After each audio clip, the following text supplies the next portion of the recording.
Salve Maria Santíssima. É o segundo grau de oração, a meditação. O primeiro é a oração vocal, nós já fizemos um áudio, agora é a meditação. Primeiro, a natureza.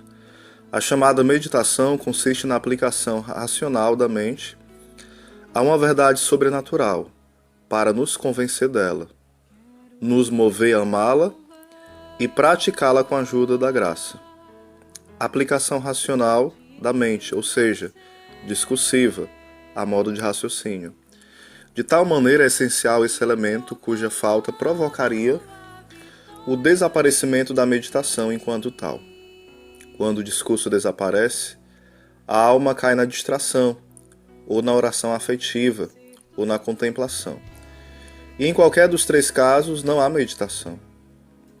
Há uma verdade sobrenatural, porque é uma oração, não um estudo científico. Para nos convencer dela e nos mover a amá-la, a meditação, como oração cristã, tem duas finalidades, uma intelectual e outra afetiva. A intelectual tem por objetivo adquirir convicções firmes e energéticas sobre os mistérios da fé, e a afetiva, que é a principal, consiste em mover a vontade a amar a verdade que o entendimento lhe apresenta, elaborada por seu discurso.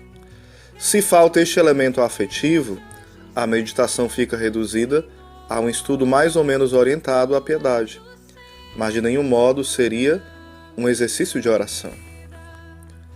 E praticá-la com a ajuda da graça. Toda meditação bem feita há de terminar em um propósito e em uma prece. Um propósito enérgico de levar à prática as consequências que se desprendem daquela verdade ou mistério que tenhamos considerado e amado. E uma prece a Deus, pedindo-lhe sua graça e bendição para poder cumpri-lo de fato. Pois nada, absolutamente podemos fazer sem ele. A importância e a necessidade da meditação. A meditação que é conveniente para se salvar é de forma absoluta imprescindível para empreender seriamente o caminho da própria santificação. A experiência confirma com toda certeza e evidência que absolutamente nada pode suprir a via de oração, nem sequer a recepção diária dos santos sacramentos,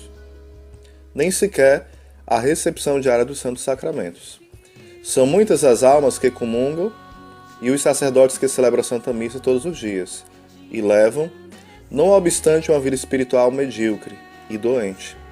A explicação não é outra senão uma falta de oração mental, seja porque a omitem totalmente, ou porque a fazem de maneira tão imperfeita e rotineira que quase equivale a uma omissão.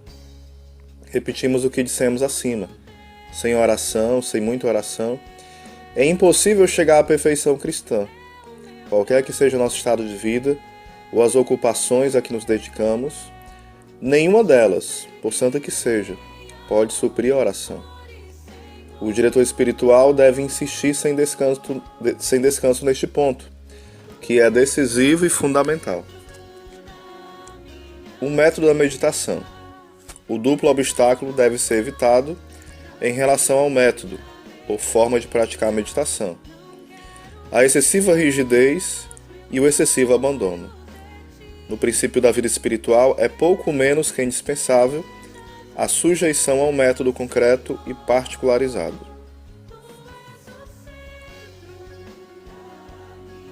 Por exemplo, existe o método de São Suplício, existe o método de Santo Inácio de Loyola, pelos exercícios espirituais. São métodos de meditação. A alma não sabe andar ainda por si só e necessita, como as crianças, de andadores. Porém, na medida que cresce e se desenvolve, sentirá cada vez menos necessidade daqueles apoios e chegará o momento em que seu emprego rigoroso representaria um verdadeiro obstáculo e impedimento para a plena expansão da alma em seu livre voo até Deus. Matérias que devemos meditar, quais são? Nisso, como em tudo, é necessário descrição e prudência. Nem todas as matérias convêm a todos, nem sequer a mesma alma em situações distintas.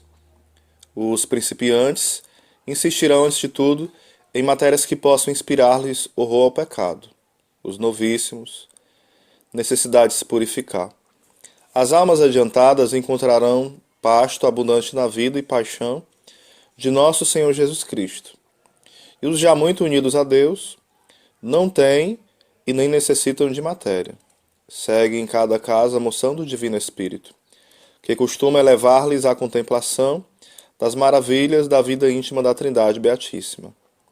Já aqui não há caminho, assim como para o justo não há lei, disse admiravelmente São João da Cruz.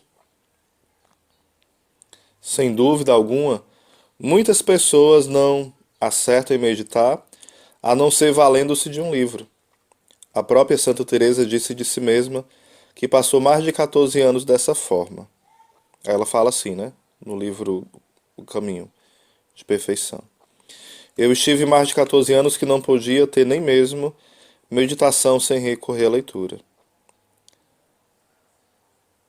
Havera muitas pessoas deste teor, e outras que, embora seja com leitura, não podem ter meditação, senão só rezar vocalmente, e nisto se detém mais.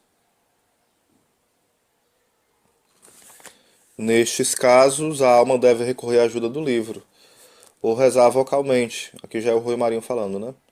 Muito devagar, e esforçar-se em fazer o possível até que Deus disponha outra coisa. O que nunca se deve fazer é transformar a meditação em simples leitura espiritual. Seria preferível limitar-se a rezar vocalmente. A oração vocal é oração, mas a simples leitura espiritual não é. Duração. A duração da oração mental não pode ser a mesma para todo tipo de pessoas e gêneros de vida. O princípio geral é que deve estar em proporção às forças, ao atrativo e às ocupações de cada um.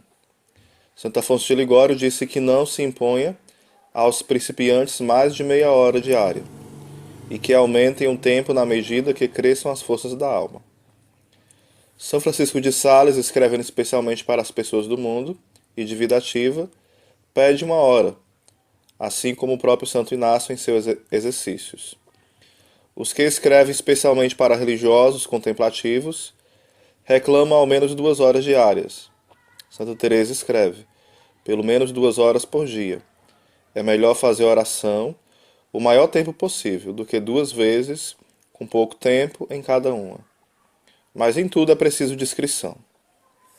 Então aqui é o 2º grau de oração, que é o Rui Marinho que foi explanando. Depois a gente passará para o 3º grau, que é a oração afetiva.